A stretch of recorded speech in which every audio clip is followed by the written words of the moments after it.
if you look at your CV, Marilyn, crossing the floor for a nuclear-free New Zealand, Association for Women's Rights and Development, author of, including other things, If Women Counted, the New Zealand Observer and the UN Commission on the Status of Women, your CV today reads like a Green Party MP. What do you think of this current national government? And are you comfortable saying if you were going to be a minister in this parliament, where would you sit?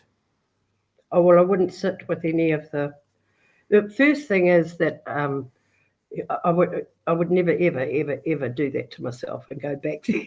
Yeah, gotcha. It's a Fair. really cool and disheartening place. And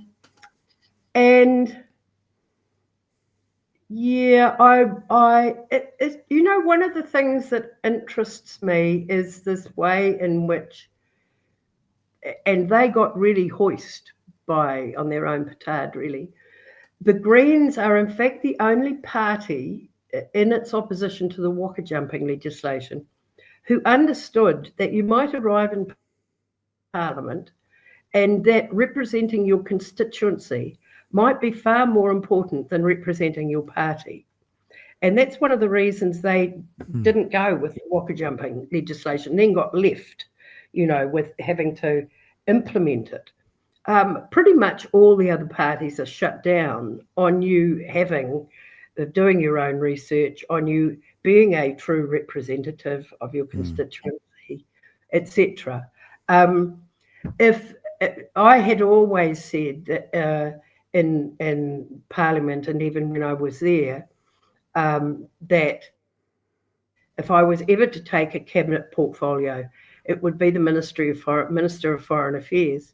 Gotcha. And the reason why they give it to Winston is then you'd be out of the country most of the time. Yeah. So you wouldn't have to be wearing everything else that's going on.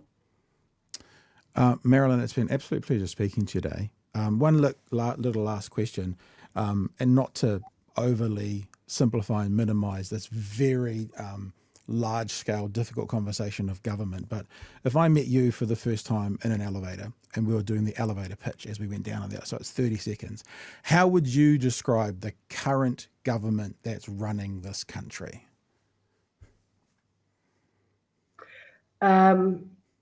Scared to make the major decisions that need to be made about revenue, falling over backwards for lobby groups that none of us care much about, like the smoking lobby or the landlords or those who want to further devastate the environment. Do you need any more? I think you've given it to us.